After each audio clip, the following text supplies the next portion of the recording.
Yeah. So before I begin with the theme of the course, I would definitely like to talk about the open education for better world. So some of the participants might be aware, or some of the participants might not be aware, because we are really Here, looking. ma'am, just a second, ma'am. Ma'am, I would like to just inform you that there are some participants who are out of India. Some Hmm, international participants have also joined this this okay. session. Uh, So they may not be aware, and they may find your orientation more yeah. meaningful. Yeah. That's the reason I am talking about that OE4BW. So let us first understand what is that OE4BW. When you look at the abbreviation OE4BW, it means Open Education for Better World, right? So, what do you mean by open education? The education which is open, right? The education which is accessible to everyone. So, in many of the countries, as far as the school education is concerned, we have a lot of government initiatives and a lot of funding and all those, which makes the education accessible to all. But when it comes to higher education, still it is a expensive matter, right? Still many of the people, they can't access the higher education just because of the fees, just because of the nature of the course, or just because of the formality which is in required. So how to tackle these particular problems or issues? That can be done with the help of open education. So that is what the concept of open education is. So it's an international level program which asks the teachers or anybody who is interested to come forward and prepare one course or a program. Like three of the developers here, Dr. Faiza, Dr. Mufid, and Dr. Sabah, they have designed a course under that OE4BW, that is Open Education for Better World. So we need to make the education accessible to all. And for that, we need to slowly pick up, or follow that particular practice of open education. We need to accept the education is right of everyone and let everybody get that right to education. And that is what the basic concept behind this open education. So every year, uh, under these programs, there are applications invited as a developer and also as a mentors. So now who can be the developer and who can be the mentor? The developer is the one who is in the field and the one who desire to develop any particular program or any course for the benefit of the masses, for the benefit of the people around the world. So that will be the role of a developer. So every year, there are applications invited wherein you can apply as a developer. And as three of them, you can see here, they have designed a course, right? Happiness in a classroom. So similarly, you can pick up any particular theme and you can design your own course. So this is how the role of developer will be. Then there is another role, that is mentor. So who are the mentors? The people who have already designed the course, who have already implemented the course, and now they are very much experienced in designing and developing. So they can apply as a mentor. So who is a mentor? Mentor is a guide, a facilitator who will handhold the developer in the journey of designing the course. So here what is expected, you should come ahead with some topic, you should design particular course and you should implement that particular course, which will be catering the sustainable development goals. Whatever course you design, it is expected you should link those particular content of the course with the SDGs, that is Sustainable Development Goals. So there are various sustainable development goals. So with those goals, you have to relate your program. So this year we had, uh, I'll just briefly tell you about how many applications we received and what kind of themes are there. So this year there were themes which were divided into different categories. So the theme were education. So there were a lot of developers who came ahead and who had designed the programs under education. So in Hub Education 1, we have 9 projects. In Hub Education 2, again, we have 9 projects. So the entire Hub Education is divided into 3 categories, and there are almost 27 projects under this Hub Education, 27 or 30, right? Depends. Sometimes the people, they apply, but later on they don't find it, feasible to complete the program. So like that, 25 to 30 projects are there under Hub Education. Then another theme of this particular program is Hub Artificial Intelligence. So This is also one of the theme wherein you can come ahead and design your courses related to artificial intelligence. Then another hub is the hub health and well-being. So the course which is designed is under hub health and well-being, where we are talking about the happiness in the classroom. It is something which is related with your mental health. It is something which are related with the well-being of the students. So under this hub, these three developers, that is Dr. Sabha, Dr. Gulshan, and Dr. I just forgot the third name. What was the third name? It's Dr. Faiza. Dr. Faiza. Yeah, Dr. Faiza. So these three of them, they have developed the program under Hub Health and Wellbeing. Then we have another hub, that is Hub Youth. Again, there are many more projects under Hub Youth. And another theme is the Hub Sustainability, right? Nowadays, we are talking about sustainability. Whatever education you provide, it should be in such a way that it should be sustainable for the new generation or upcoming generation. So this is how there are various themes. So for this year, these were the themes, and under those themes, various projects have been developed and they are in the verge of implementation as well. So that is how the nature of this particular program, wherein, as I told, you have to apply. Then there is a screening process. Then your projects gets accepted, and then you are allotted the mentor. And under the guidance of the mentor, you can design your course and implement your course. So this is how the nature of this particular program is. It's a voluntary program.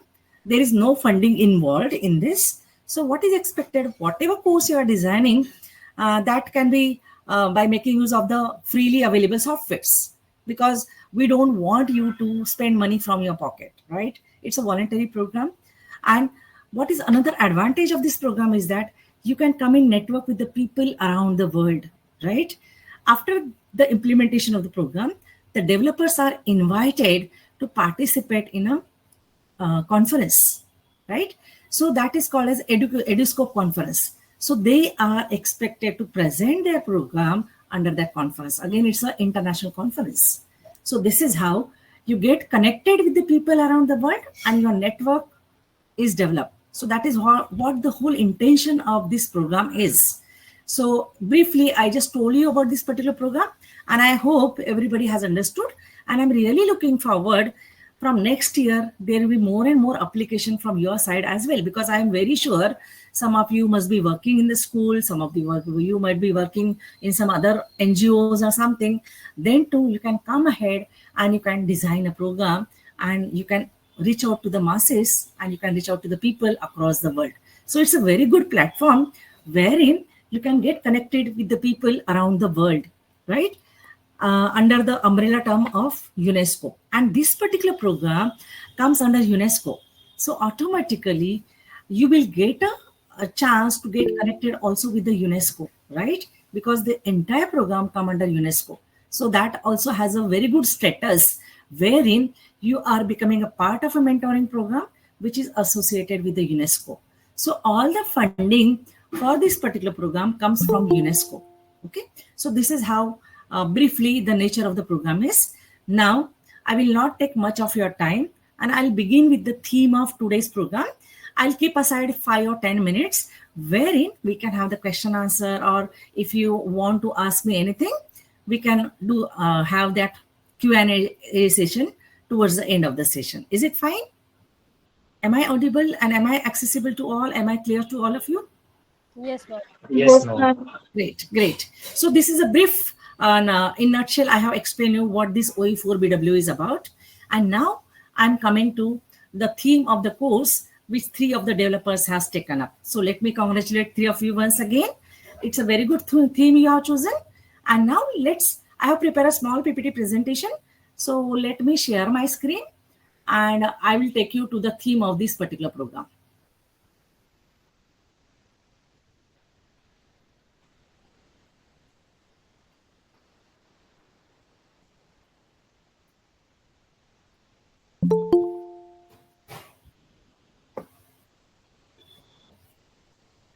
Can anybody just reply if my screen is visible?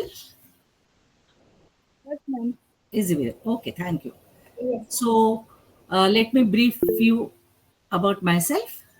I am Dr. Rekha Chavan, an associate professor at the Department of Education, SNDT Women's University, and I'm also the hub coordinator for Hub Health and Wellbeing, as you can see on the screen. So this is my brief bio. Now moving to the theme of our today's course, that is happiness in the classroom, creating a supportive and inclusive environment. So when we talk about this particular theme, it becomes very important to understand what is a true meaning of education. So I would like to begin this particular session with a quote given by Yeats, who says, education is not filling of a pail, but the lightening of the fire, right? We need to provide such education, which will not just prepare the individual just to acquire the information, but we need to ignite the curiosity, the creativity among them by way of lightening the fire in them. Then coming to the concept of happiness in a classroom. What do you mean by happiness? It's a well-being plus motivation plus positive relationship, right? How we can create a classroom which is happy, right? So it is something related with the well-being, because when we talk about the development of a child, it's not only the cognitive development that is more important.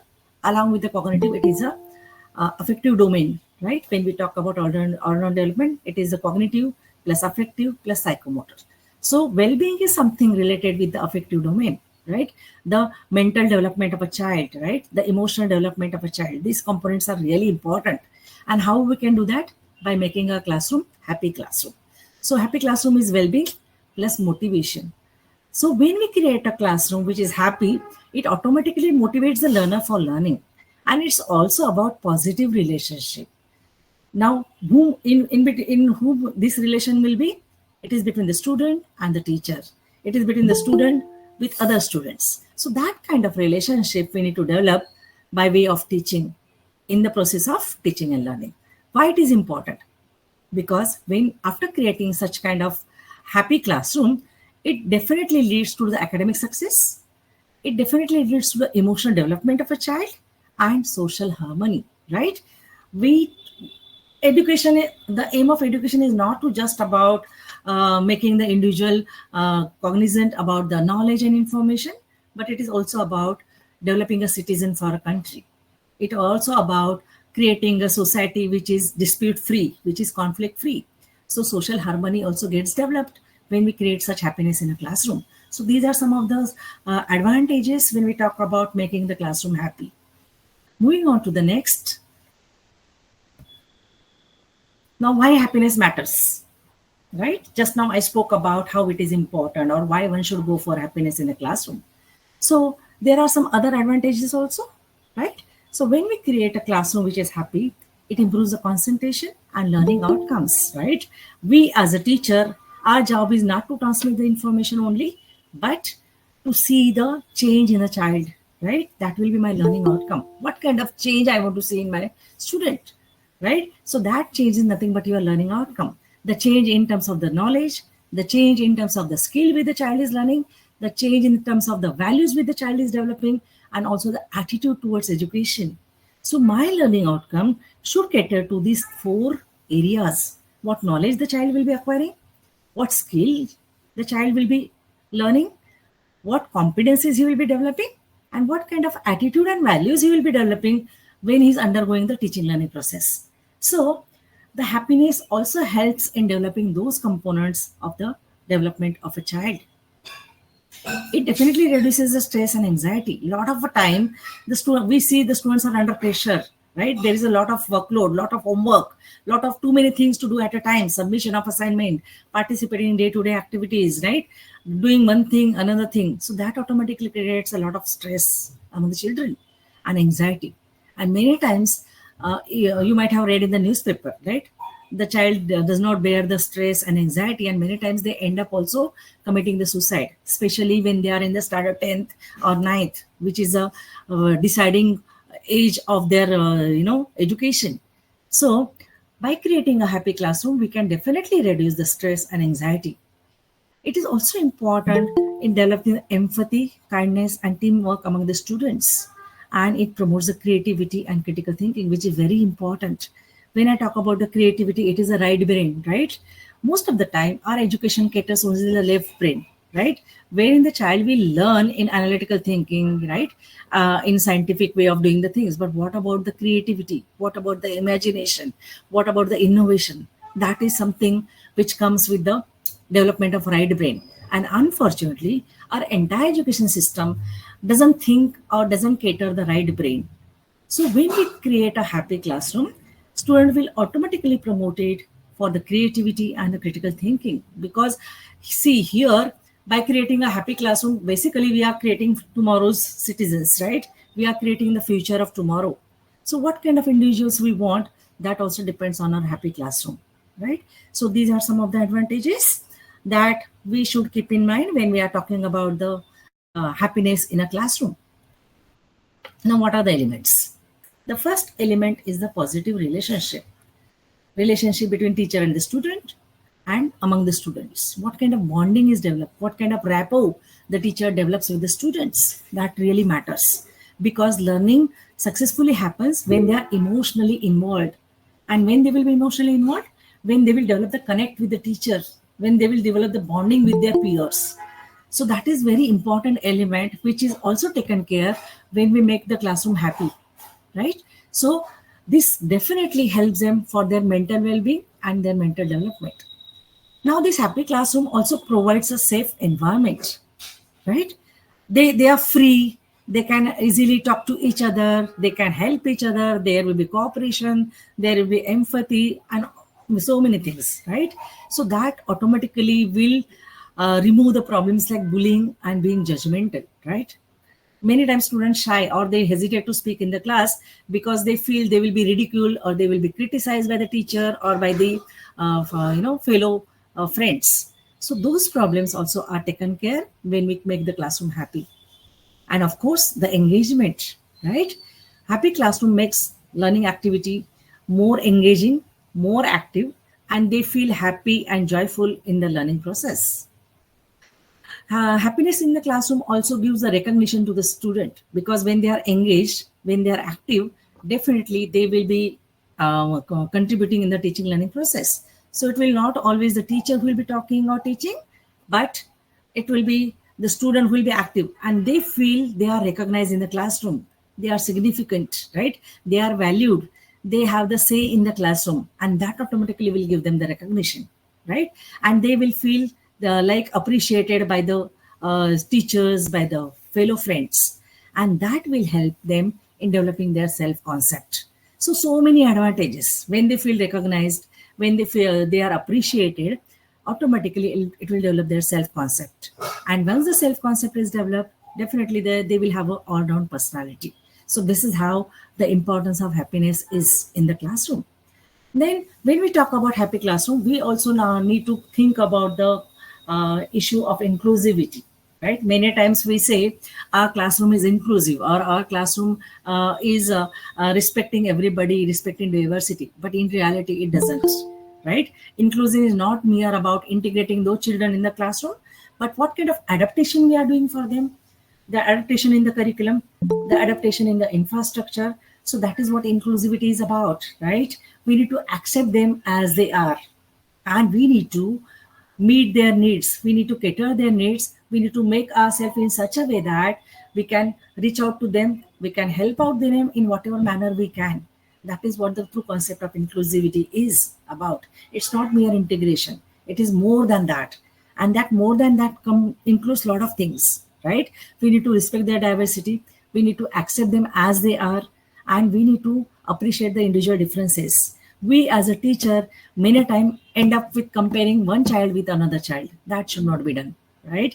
Every individual is different, and he or she might be good in some other area, might not be good in academics, but might be good in some other areas of development. So let us appreciate that. Let us encash that particular potential of a child, and let us help that child to reach out to the fullest extent for that achieving that potential. That is what inclusivity is about. So these are the elements which will be incorporated when you are creating a happy classroom. And for that, we need to have a supportive environment. How we can provide this supportive environment? By building a trust and rapport through open communication. Let the classroom be free. Let they be free to open up in your classroom. Let them come up with any problem or any issues, anything which comes to their mind, right? Because if you have seen, when they are kids, they are so curious to know the things around. Many times, at times it will happen, they will ask you a question which is not covered in your syllabi or in your curriculum. So many times we end up telling them, don't ask irrelevant question. This is not in the syllabus. Please don't ask out of syllabus question. Don't do this. Let them come up with whatever things comes in their mind, right? And this is how we can develop the rapport with them. Let we be the person who will have the solution of their problems. Let them come up with whatever problems they have, right? Maybe problem related to academics, maybe related to their personal life, maybe related to some their social life, anything, right? So we as a teacher, we need to be a counselor more than a teacher. Then and then only we can reach out to them, and then they will feel free to come to us to come up with their issues, and they are really looking to us as a teacher, as a one who will provide the solution of their problem. So let us make sure that we are solving their problems. We need to encourage their mistakes as learning opportunities. I have seen many of the time the teacher says, don't give wrong answer. If you are not sure about the answer, don't speak. Please don't do this, right? Encourage their mistake, because I personally believe mistake is the first step of learning, right? So when you are stopping them to commit the mistake, you are actually depriving the child from learning. So encourage their mistake, right? Because that mistake can be the learning opportunity for a child. Provide emotional support and empathy. I'm just talking about how one should be emotional, how we should be supportive to them, and how we should empathize towards them. I, as a teacher, I should always keep myself in their shoes and try to understand their problems. Then and then only I can be empathetic towards them, right? And have some discipline in a classroom, some rituals in a classroom, wherein you are greeting the children, wherein you are talking about what are our things, what we are going to learn today. Sometimes you can ask them what they want to learn, right? Why all the time I, as a teacher, has to decide what to learn, right? Or what to teach. Sometimes you can ask them, what do we learn today? What do you want to learn today? So this is how you can have some kind of classroom rituals, and that these small things I'm telling you makes a lot of difference in their life. So this kind of supportive environment we need to create for them. Now coming to the concept of inclusivity. Inclusion is all about respecting the cultural, social, and learning differences. Every individual is different. Every child is different. They are coming from different cultural background, social background, and there is also difference in the pace of learning, in the knowledge what they have about the subject. So accept them as they are. Don't compare the two children, right? Every individual is different, and accept them the way they are. That is what inclusion is about. Use diverse teaching methods. You need to think of their learning styles. Basically, there are 3 learning styles: visual learners, auditory learners, and kinesthetic learners. So at least I do understand a lot of our classes are overcrowded. So it becomes very difficult for a teacher to reach out to individual children or individual child, right? At times, you have to form the groups based on their learning styles. So some may be the visual learners, some may be the auditory learners, and some may be the kinesthetic. So whatever content you are teaching, make sure that your content is in these 3 forms. There are some things which they will be seeing, right? Maybe in the form of video, maybe in the form of charts, visuals, like that. And at times, some of the learners who will prefer to learn by listening, right? So you can have the podcast, you can have the video which has a sound, because they learn better when they listen certain things. So they are the auditory learners. And there will be some group of students in your class who will learn when they're hands-on, when they will do the things hands-on. So plan your activities in these 3 ways, in these 3 modes, right? At least if you do that, so to some extent, you are doing justice with them. You are reaching out to every child in your classroom. So that is what one need to keep in mind.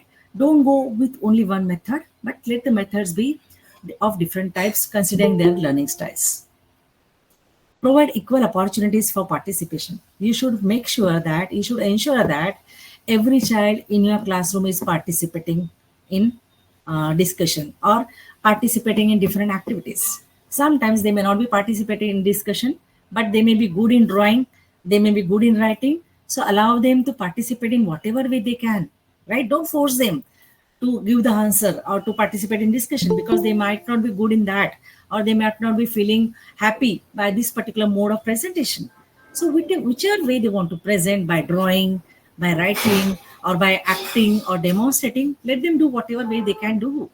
So this is how we can provide the equal opportunities by way of considering their mode of presentation, and ensure accessibility for students with special needs. At times, it will happen there are some special children in your classroom. So your job as a teacher becomes threefold, fourfold, and fivefold, I would say, right? You have a greater responsibility to reach out that particular child, to prepare some type of learning material for this particular child, that you are doing justice with that child as well, right? So ये कपड़े ले जा रही थी these are the things we need to keep in mind when we talk about inclusivity in the classroom. So what will be the role of teacher? Right? Teacher will be the model who will be demonstrating the positivity and compassion towards the students. Encourage student voice and choice, right? As I told, every time you don't need to tell them what they will be learning today. Sometimes you can ask them, what do we learn? What do you want to learn today? Which subject you want to learn today? So provide them the choice. And when you're providing them the choice, they feel they are valued in the classroom.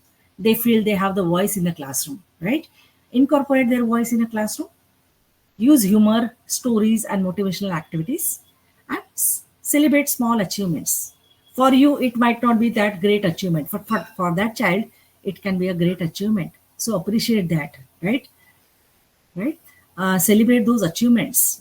Appreciate in front of the whole class, and that encouragement will motivate the child for further learning. So this will be the role of teacher. Now, what kind of activities can be done? You can always plan some mindfulness games, some relaxation exercise, some group projects, some peer teaching methods, some creative expression forms such as the art, drama, music, and sometimes the play activities, or simply the movement in the classroom. So these are the strategies which will foster the happiness in the classroom. You should not go with this particular principle of pin drop silence in the classroom. I have seen many of the times that moment teacher enter in the class, she bangs the duster on the bench and says pin drop silence. So that is not correct, right? We need to integrate play activity. We need to provide them the freedom of expression, and that can happen only when we are allowing them to speak in a classroom. It happens only when they have the voice in a classroom. So these are some of the strategies which every teacher need to keep in mind when we are talking about making the classroom happy classrooms. Then these are another few examples. I'm very sure in a due course of your this particular program, you will get to know a lot of activities related to that happiness classroom. And I'm very sure 3 of the developers, they must have planned something for you. So definitely you will learn a lot of activities which can be implemented in the classroom. So these are few examples which I have quoted on this particular slide. A gratitude wall, happiness jar, kindness challenge of the week, time for sharing feelings, and celebrating diversity through culture days. So such kind of activities, if you are implementing in a classroom, definitely your classroom will become a happy classroom. Now again, towards the end, I would like to pay your attention for the advantages of or benefits of this happy and inclusive classroom. Higher academic performance, strong social emotional skills, lower absenteeism and behavior issues, and students feel valued, respected, and motivated. So if these are the things which are getting benefited by making our classroom happy, I think every teacher should go for making their classroom the happy classroom. Because if you look at these particular outcomes of that happy classroom, this is what we are expecting from education, isn't it? So this is this kind of education we need to provide, and that I will call as a quality education. Education is not merely about scoring the higher score, but it's also about the all-round development of the child. What kind of citizen we want to prepare for tomorrow. And that is possible only when we make our classroom a happy classroom and an inclusive classroom. So I want to conclude with this particular takeaways. Happiness is not extra, it is essential for education. So let us have that mindset. We are not doing something extra for them. It is essential, right? Teachers play the role of happiness architect. We are the one who will decide whether my class will be the happy classroom or a sad classroom. So we as architect need to plan different activities which will make the classroom happy. So here the teacher's role is very significant. So mind that you as a teacher, what you are doing for your kids, are you really ending up only teaching the content, or are you planning some extra activities which will make the child happy? So that we also need to reflect on. Together we create a classroom where every child can thrive, right? For us, every human is important, and it is my obligation, it is my consciousness, it is my morality that should think, that should help me to understand that I should reach out to every child of my classroom. I should do justice with every child of my classroom. And this is how together we can make the entire world a happy place to live in. So with this, I'll end up, and I'll definitely like to give one particular reflection activity to all of you, wherein you can come ahead with some kind of suggestion, wherein how you can make your classroom happy, right? What kind of one small change you can make tomorrow to make your classroom happier. So with this particular note, I'll stop my presentation, and now I'll coming back to the meeting. And now I would definitely like to discuss a lot about this particular concept of happiness in the classroom. And if you have any queries, anything you want me to ask, maybe related to OE4BW project, or maybe related to the particular theme of happiness in the classroom, please feel free to ask. Ma'am, I have one question. Like, as we know that this is a digital learning era.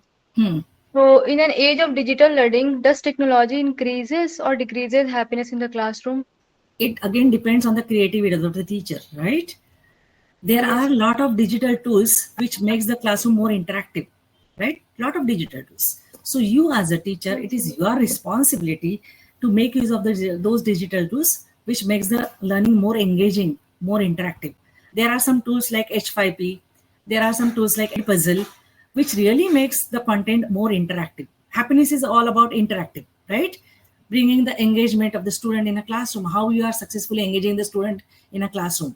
And there are fortunately so many platforms are available digitally as well, which will make your classroom really interactive and really engaging. So this is how you need to explore such kind of tools. And I'm sure Dr. Faiza, Dr. Sabah, and Dr. Mufid will help you to understand what are those digital tools which can be used to make the classroom happy, right? Right, Faiza? Yeah, sure, ma'am. Yeah. So definitely you will get the... Excuse me, ma'am. Yes? Excuse me, ma'am. Hello.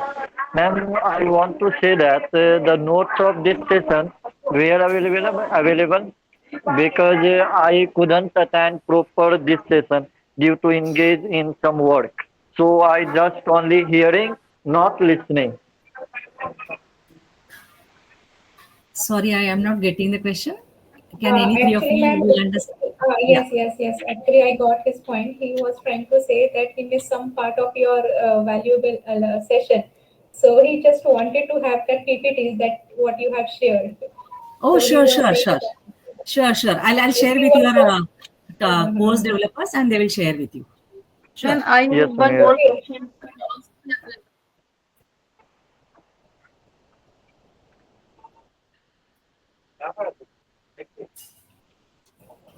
we will Ma'am, I also have make one more this. question. Yes, Atika. Yes, ma'am. So, ma'am, if students are happy in the classroom but not performing well academically, so should the classroom still be considered successful? Yeah. Atika, I just want to understand when you are saying students are happy, but they are not performing. Happy in what sense? Yes, ma'am. Yes, ma'am. Happy in what sense? Can you elaborate? Happy means they are making fun, they are not learning. That is what you are saying? Happy in the sense like they are interested to attend the classroom and participate in the activities, but they do not perform well It due is to their because of lack our, of knowledge. yeah. Why it is so? Sometimes it happens like some students want to participate, some didn't want to participate. They are even disturbing the classes if they don't want to participate. Yeah, Nidhi, I'll come to your question later. Let me first answer Atika's question, right? So Atika, you are telling they are happy, but they are not performing well in the classroom. It is because of our faulty method of evaluation, right? If we look at our evaluation system, most of the time we end up with asking memory-based questions, right? And nobody would like to answer those kind of questions, which is only knowledge based. So first we need to change our evaluation pattern, right? Because when we talk about the performance of a child, when I'm looking for the whether the child is emotionally developed or not, right? How confident the child is. So definitely we need to think of changing our evaluation pattern. So somewhere we need to bring the change in evaluation, and what are my parameters of performance? That also I need to rethink. Then only we can say if the child is performing better, right? Because we are just measuring their performance on the scale of academics, on the scale of, again, I would say the memory based questions. So that should not be the indicator for checking their, evaluating their performance, right? Atika, I hope you Yes, got the ma'am. answer. Yes, I got your point. Yeah, so we need to change our evaluation pattern as well when we are talking about happiness in the classroom. So if they are learning enjoyable, even the examination, they should feel happy. They should not get stressed for the examination pattern. Why do they get stressed? Because we are pressurizing them to memorize the content rather than performing something, rather than doing something, rather than doing some activity. Can't we have the evaluation also which is activity based? Can't we have the evaluation which is performance based? So we really need to rethink about it, isn't it? Yes, ma'am. Yeah. So probably that may change the performance of the child if you change your evaluation pattern. Yeah. Coming to Nidhi. Nidhi, you were saying some students, they are really disturbing the class. They are not attentive. Why it is so? Because they find the content very boring or monotonous. So one way of engaging the student is to making the content as per their liking. And do this when you are engaged them in some activities. Definitely, you don't really need to worry about the classroom management or classroom discipline. Automatically, your classroom discipline problem will be solved when they are engaged in learning. So you as a teacher, you need to think of how I can make my classroom more engaging by way of introducing the activities which are more engaging for them. It may be simply watching the video, conducting a discussion, rather than simply listening the lecture. So these are the ways wherein you need to come up with such kind of strategies. I have also stated some of the strategies in my PPT. So if you bring such kind of strategies in your classroom, definitely your problem of concentration of the children will be automatically taken care of to some extent. So please try that, and let us see whether your problem is solved or not. Yeah. Any other question?